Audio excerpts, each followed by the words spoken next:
afternoon, everyone. So today I would like to spend a few moments talking about thermal physics processes through window openings.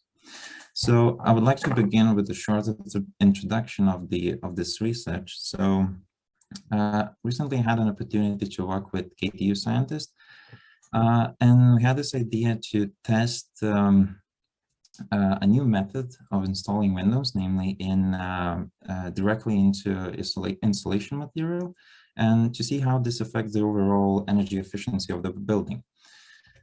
So I would like to go through some problems that led to this research, also the solutions that we tried, then methods, and of course results. So the problem nowadays is, of course, trivially, as we all know, the greenhouse effect. And it was estimated that around 40% of the overall energy consumption in EU comes from building sectors.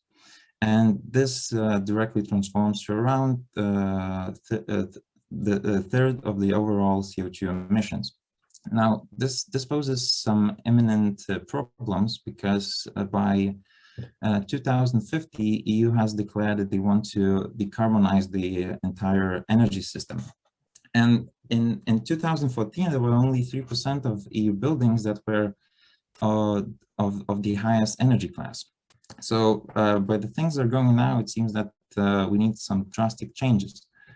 And changes comes in a few ways. So one of the easiest ways to renovate the whole building by isolating the walls, roof. Also, we can change windows to newer, higher performance ones.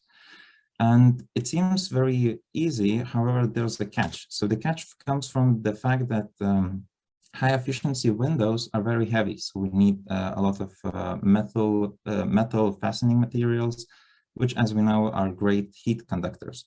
And this is illustrated in the picture, basically the heat map of the window opening. Now, the solution comes by trying to install the window directly into the insulation material, namely stone wool boards.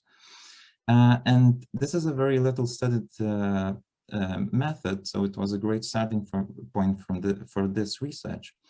And the main idea behind this is that because metal fasteners go directly into thermal insulation layer, we can avoid interaction between, not avoid, but to reduce the thermal interactions between metal fasteners. And it is postulated that it is unlikely to create a thermal bridge effect. Now, how we implemented this experiment was by numerical calculation. So I cannot show you the exact experimental setup, but just to get a feel for it, if we imagine the box made out of stone wool boards, which is in yellow or yellowish, we can change the distance from the masonry layer where the actual window is installed, and this gives our free parameter, which we can optimize in order to get the highest efficiency of the overall window. So we did this in two approaches. We used 2D program without considering metal fasteners, and also a 3D program where we included the effect of metal fasteners. Now, when we use the 3D program, we also use different methods for including the metal fasteners. One was where we just sum up all the individual parts without taking any interaction between them. And the other one was when we look at the precise interactions between metal fasteners. Now, a question comes, why two approaches? And this is more for practical use because, well, if 2D program gives the same results as 3D program, maybe we don't have to go through this elaborate work of calculating with very high precision. So the results came, and we found out that when we use the very basic setup without taking account any metal fasteners, we got it as one might expect. The best place to place the window is in the middle of the insulating material, and this reduces the thermal bridge by on average by 80%. Now, when we took into consideration the metal fasteners, the results were flipped. So if we in 2D calculations, we had the minimum at 70 milliliters, like basically in the middle, but now we have maximum. So if we were ignorant about our calculations, we might have got a very inefficient place where we could install the window. So for proper assessment, we need a 3D method. And also we can see that there's a discrepancy between the results using where we take into account the interaction and where we don't.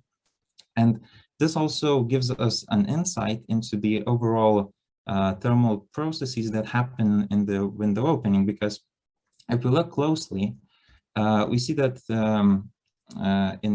when we don't evaluate the metal fastness, if we go farther away from the masonry, from the supporting wall of the masonry layer, we get that thermal bridge increases.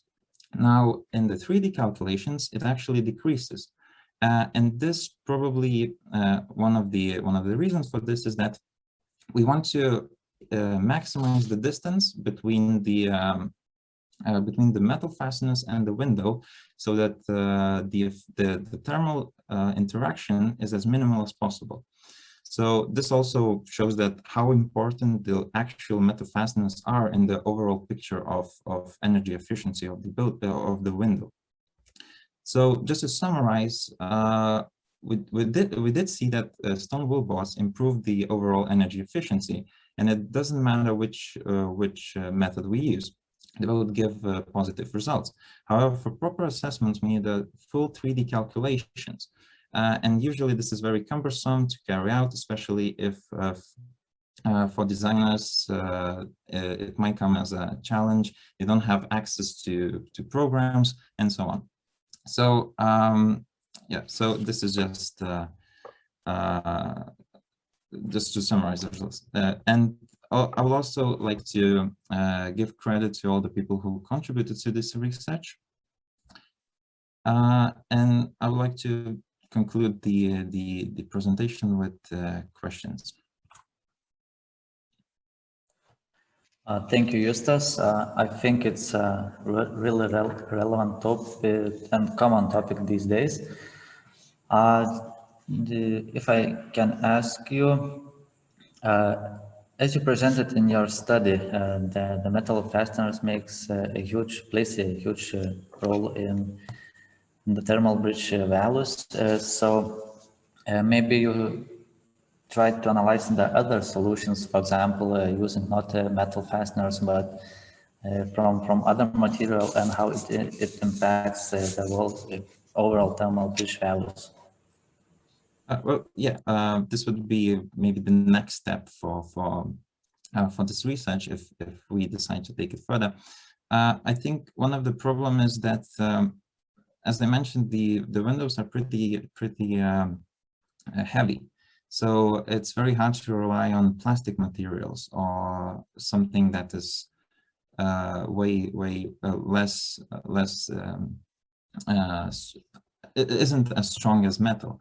So we use this as our basic starting point, and yeah, but of course, for other researchers, this could be their starting point.